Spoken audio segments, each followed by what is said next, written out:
குருவே சரணம். ஆன்மீக அன்பர்கள் அனைவருக்கும் இனிய வணக்கங்கள். நம்ம இந்த வீடியோ மூலியமாக 2025ஆம் ஆண்டிற்கான ஆவணி மாத ராசி பலன்களை பார்க்க இருக்கிறோம். குறிப்பாக இந்த வீடியோவானது பார்த்தோம் அப்படின்னாக்கா சிம்மராசி அன்பர்களுக்கான வீடியோ.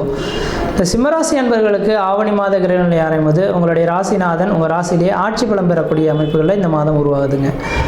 ஆனால் இந்த சிம்மராசி அன்பர்களின் வாழ்க்கையில் பார்த்தோம் அப்படின்னாக்கா எப்பொழுதுமே ஒரு செயல்களை தொடங்கிட்டாங்க அப்படின்னாக்கா பின்ன நோக்கி அந்த செயல்களை விட்டு விலக மாட்டாங்க. எது நடந்தாலும் சரி அந்த செயலை செய்து முடிச்சுட்டு தான் வரக்கூடிய நபர்களாக இருப்பாங்க. எடுத்த காரியத்தை முடிக்கக்கூடிய ஒரு நபர்களாக இருப்பாங்க.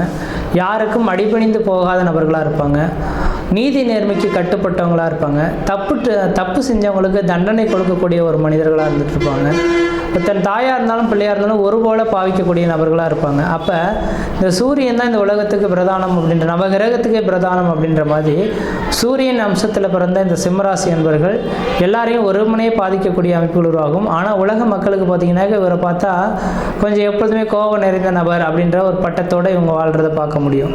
இதுக்கு காரணம் சூரியனின் காரகத்துவம். மற்றவங்களை அடக்கி ஆளக்கூடிய சக்திகள் இவங்க கையில் இருக்குன்றிருந்தீங்க. அப்படிப்பட்ட இந்த சிம்மராசி அன்பர்களுக்கு இந்த ஆவணி மாத கிரகநிலை ஆரம்பித்து ஆகஸ்ட் மாதம் 17ஆம் தேதியிலேருந்து செப்டம்பர் 16 தேதி காலகட்டம் வரலும் இந்த ஆவணி மாத கிரகநிலை நடக்க போகுது. இந்த ஆவணி மாத கிரகநிலையில் உங்கள் ராசிநாதன் ஒரு ராசியிலே ஆட்சி பலம் பெற்றிருந்தாலும் ராசியில் இருக்கக்கூடிய கேது பகவானோட இணைவு ஏற்படுறதை பார்க்க முடியுது. அப்போ இந்த மாத காலகட்டத்தில் ஒரு வளர்ச்சியும் இருக்குது, அதுக்கு தகுந்த ஒரு தளர்ச்சியும் இருக்கிறத பார்க்க முடியுதுங்க. அப்போ முதல் காலகட்டம்னு சொல்லக்கூடிய ஆகஸ்ட் 17லேருந்து செப்டம்பர் 10 தேதி காலகட்டம் வரலும் நீங்கள் எதை செய்தாலும் தொட்டு தொடங்கக்கூடிய காலகட்டங்கள், நினச்ச சாதனை பண்ணக்கூடிய காலகட்டங்கள், குடும்பத்தில் ஒரு சுப நிகழ்வுகள், சுபகாரியங்கள், அலியா சொத்து சேர்க்கை, வீடு மனைவாசல் வாங்குவது, கட்டுவது, குடிபெயர்வது, குலதெய்வத்துக்கு செய்ய வேண்டிய சடங்குகள் செய்கிறது, திருமணமாகாத நபர்கள் திருமண வாய்ப்புகள் கூடி வருது, குழந்தை பேர் இல்லாத நபர்கள் குழந்தை பேர் உருவாகிறது. இது மாதிரி சுப நிகழ்வுகள் நடக்கக்கூடிய ஒரு காலகட்டங்களாக இந்த காலகட்டங்கள் இருந்துகிட்ருக்கும். ஆனால் செப்டம்பர் 10 தேதியிலிருந்து 16 தேதி காலகட்டம் வரலும் கேதுவோட நெருங்கிய பாகையில் இந்த சூரியன் இருக்கக்கூடிய காலகட்டத்தில் உங்களுக்கு உயர் அதிகாரிகள்னால தொந்தரவுகள் ஏற்படலாம். அரசு அதிகாரிகள்னால உங்களுக்கும் உங்கள் தொழிலுக்கு பாதிப்புகள் ஏற்படலாம். வண்டி வாகனத்தினால் தடைகள் ஏற்படலாம். கீழே மேலே விழுந்து சிராய்ப்பு காயங்கள் ஏற்படக்கூடிய காலகட்டங்கள், பிரச்சனைகள் உங்களை தேடி வரதுக்கான காலகட்டமாக இருக்கும். அந்த ஒரு 6 நாட்கள் மட்டும் கொஞ்சம் கவனமாக இருந்து செயல்பட்டிங்கன்னா பிரச்சனைகள்லேருந்து மீண்டு வரதுக்கான ஒரு காலகட்டங்களாக உங்களுக்கு உருவெடுக்கின்றவிதிங்க. அதனால் இந்த மாத காலகட்டத்தில் முற்பகுதியில் அதுவும் ஒரு 24 நாட்கள் அதிர்ஷ்டமாகவே இருந்துட்டு இருக்கிறத பார்க்க முடியுது. அதுக்கு பின்னர் வரக்கூடிய ஒரு 6 நாட்கள் மட்டும் கவனமாக இருக்கக்கூடிய காலகட்டங்களாக இருந்துட்டுருக்கின்றவிதிங்க. அடுத்ததாக பார்த்தோன்னா ராசிக்கு 2ஆம் இடத்தில் தனஸ்தானத்தில் செவ்வாய் பகவான் உட்காந்துருக்கார். எப்பொழுதுமே நீங்கள் கோபம் நிறைந்த நபர் தான், எதனுமே வெட்டு ஒன்று துண்டு ரெண்டு பேசிடுவீங்க. இப்போ இந்த நேர காலத்தில் செவ்வாய் வேற வந்து உட்காந்துட்டாரு அப்படின்னாக்கா குடும்பத்தில் இருக்கக்கூடிய நபர்களோட கொஞ்சம் கருத்து வேறுபாடுகள் ஏற்படலாம். நாம் சொல்லக்கூடிய கருத்துக்கள் தன் மனைவி கேட்க மாட்டாங்க, அல்லது மனைவி சொல்கிறத நீங்கள் கேட்க மாட்டீங்க. இருவருக்கும் தேவையில்லாத பிரச்சனைகள் வரலாம். தாய் தந்தையரிடையே ஒற்றுமைகள் குறைந்து போகலாம். பிரச்சனைகள் அதிகரிக்கக்கூடிய காலகட்டம் உருவாகும். அப்போ சிம்மராசி என்பர்கள் இந்த மாத காலகட்டம் மட்டும் கொஞ்சம் முழுமையாக பொறுத்து இருந்திருக்கிறது நல்லாயிருக்கும். அதாவது பேசாமல் இருக்கிறது, மௌன விரதம் கடைபிடிக்கிறது ரொம்ப விசேஷம் எடுத்துங்க. பேச்சினாலே பல்வேறுபட்ட பிரச்சனைகள் அவ்வப்போது வந்துட்டு போகலாம். அதனால் பேச்சு கொஞ்சம் குறைச்சிக்கொள்வது ஓரளவுக்கு நல்ல பலன்களை தரும். அடுத்தது பார்த்தோம் அப்படின்னா ராசியிலே கேது பகவான் இருக்கிறது தீர்த்த யாத்திரைகளுக்கு சென்று வருது பிரச்சனைகளுக்கு தீர்வு கிடைக்கும். இப்போ வாய்ப்பு கிடைச்சா திருச்செந்தூர் முருகப்பெருமான் அல்லது காளகஸ்தி, ராமேஸ்வரம் போயிட்டு கடைகளில் மூழ்கிட்டு வர்றது ஓரளவுக்கு நல்ல பலன்களை தரும். இந்த பிரச்சனைகளுக்கு தீர்வு ஏற்படும். அடுத்தது 7ஆம் இடத்தில் ராகு பகவான் இருக்கிறது. கணவன் மனைவியிடையே அப்போது கருத்து வேறுபாடுகள் ஏற்படலாம். நீங்கள் கொஞ்சம் விட்டு கொடுக்காமல் போயிருந்தானாக்கா அது டைவர்ஸ் கேஸ் லெவலுக்கு கொண்டு போகிறதுக்கான வாய்ப்புகளும் இருக்குது. அதனால் 2026 டிசம்பர் மாத காலகட்டம் வரலும் கணவன் மனைவி உறவுகளை மட்டும் கொஞ்சம் விட்டு கொடுத்தாமல் போய்க்கிறது நல்லாயிருக்கும். அடுத்தது 8ஆம் இடத்தில் சனி பகவான் உட்கார்ந்துருக்கார். 8ஆம் இடமானது அடிவயிறு சார்ந்த பிரச்சனைகள். உங்களுக்கு சரியான நேரத்தில் சாப்பிட மாட்டீங்க, அதனால் அல்சர் சம்மந்தப்பட்ட கம்ப்ளைண்ட் வரதுக்கான வாய்ப்புகள் அடுத்த 2.5 வருட காலத்துக்கு இருக்கிற மாதிரி தெரியுது.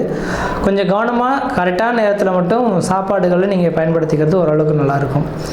அடுத்து ராசிக்கு 10ஆம் இடத்துல சந்திரன் இருக்கனால இந்த நேர காலகட்டத்தில் உணவு விடுதி வைக்கிறவங்க, இந்த ஃபேன்சி ஸ்டோர் வச்சுருக்கவங்க, அடுத்தது பார்த்தோம் அப்படின்னாக்கா புத்தக கடை வச்சுருக்கவங்க, இதை மாதிரி ஒரு இந்த ஹோட்டல் வச்சு நடத்தக்கூடிய நபர்கள்லாம் பார்த்திங்கன்னா தொழிலில் வருமானங்கள் பெருகக்கூடிய காலகட்டம் உருவாகும். நீங்கள் எதிர்பார்த்த மாதிரியான ஒரு வருமானங்களை பெருக்கக்கூடிய ஒரு மாத காலகட்டமாக இந்த நேரம் வந்துட்டுருக்கு. அடுத்தது என்னதான் நிறை குறைகளை நான் ரெண்டுமே சுட்டி காட்டினாலும் கூட இந்த மாத காலகட்டம் மட்டும் கிடையாது. 2026 ஜூன் மாத காலகட்டம் வரலும் குருவும் சுக்கிரனும் உங்கள் ராசிக்கு 11ஆம் இடத்துல இருக்க போகிறார். அப்போ சுக்கிரன் குரு பகவான் 11ஆம் இடத்துல இருந்தார்னா லாபங்கள் அதிகரிக்கக்கூடிய காலகட்டங்கள். அப்போ கடகராசி சிம்மராசி இந்த 2 ராசிகளுக்கு மட்டும்தான் குரு பகவான் யோகாதிபதியாக செயல்படுகிறார். இப்போ 11ஆம் இடத்துல குரு பகவான் இருந்து தனக்கு உங்களோட ராசிக்கு 5ஆம் இடத்தை பார்க்க இருக்கனால வெகு நாட்களில் குழந்தை பேர் இல்லாத நபர்களுக்கு குழந்தை பேர் உருவாகலாம். திருமணமாகாத நபர்களுக்கு திருமண வாய்ப்புகள் கூடி வரலாம். குடும்பத்தில் ஒரு சுப நிகழ்வுகளும் சுபகாரியங்களும் செய்யக்கூடிய அமைப்பு உருவாகும். எடுத்த காரியத்தில் வெற்றி ஏற்படக்கூடிய ஒரு மாத காலகட்டமாக இந்த மாதம் இருந்துட்டுருக்குன்றீங்க. அடுத்த பார்த்தோன்னா உங்கள் ராசிக்கு 7ஆம் இடத்துக்கு இந்த குரு பகவான் பார்க்கறனால திருமணமாகாத நபர்கள் திருமண வாய்ப்புகள் கூடி வரும். இந்த மாத கால நிச்சயிக்கப்பட்டு திருமணம் நிர்ணயிக்கக்கூடிய ஒரு காலகட்டமாகவும் இந்த நேரம் இருந்துகிட்ருக்குங்க. அடுத்ததாக பார்த்தோன்னா ராசிக்கு 3ஆம் இடத்தை குரு பகவான் பார்க்கறனால உங்களோட இளைய சகோதரத்துக்கு வெகு நாட்கள் நடைபெறாத ஒரு திருமண விஷயங்கள் தொழில் சார்ந்த விஷயங்களுக்கு வளர்ச்சி அடையக்கூடிய காலகட்டமாகவும் இந்த மாதம் வந்துட்டுருங்க. அப்போ எல்லாமே சிந்தித்து பார்க்கும்போது இந்த மாத காலகட்டமானது கடகராசி என்பவர்களுக்கு ஓரளவுக்கு வளர்ச்சி மிகுந்த ஒரு காலகட்டமாக இருக்குது. எந்த அளவுக்கு நீங்கள் முயற்சி எடுக்கிறீங்களோ அந்தளவுக்கு இந்த மாத காலகட்டம் வளர்ச்சி மிகுந்த காலகட்டமாக இருக்கும். தொழில் வருமானங்கள் பெருகும். வெளிநாடு வாய்ப்புகள் உங்களுக்கு சாதகமான சூழல்கள் ஏற்படுத்தலாம். தனியார் துறையில் வேலை செய்யக்கூடிய நபர்களுக்கு தனியார் துறையில் வேலை வாய்ப்புகள் உங்களுக்கு சிறப்பாக இருக்கும். வியாபாரம் கமிஷன் பேசிஸ் செய்யக்கூடிய நபர்களுக்கு வியாபாரத்தில் வளர்ச்சிகள் பெருகும். தொழில் சார்ந்த விஷயங்களில் ஒரு வளர்ச்சி மிகுந்த ஒரு காலகட்டமாக இந்த நேரம் வந்துட்டுருக்கு. 4ஆம் அதிபதி குடும்பஸ்தானத்திற்குனால பழமையான வீடுகளை இடிச்சிட்டு புதுமையான வீடு மனை வாசல் வாங்குவது கட்டுவதற்கான ஒரு காலகட்டமாக இருந்திருக்கு. திருமணமாகாத நபர்கள் திருமண வாய்ப்புகளும் குழந்தை பேர் இல்லாத நபர்கள் குழந்தை பேரும் கல்வியில் பின்தங்கிய மாணவ செல்வங்கள் கல்வியில் வளர்ச்சி பெறக்கூடிய காலகட்டம் உருவாகுது. எத்தனை பேர் எதிரிகள் இருந்தாலும் எதிரிகளை விட்டு விலகி விடக்கூடிய காலகட்டம் உருவாகும். குடும்ப உறவுகளை மற்றுக்கொண்டு கொஞ்சம் விட்டு கொடுத்து போகிறது ஓரளவுக்கு நல்ல காலகட்டத்தை கொடுக்கும். உடல் ஆரோக்கியத்தில் மட்டும் கொஞ்சம் அக்கறை எடுத்துக்கங்க. அடிவயிறு சார்ந்த பிரச்சனைகள் அவ்வப்போது வரலாம்.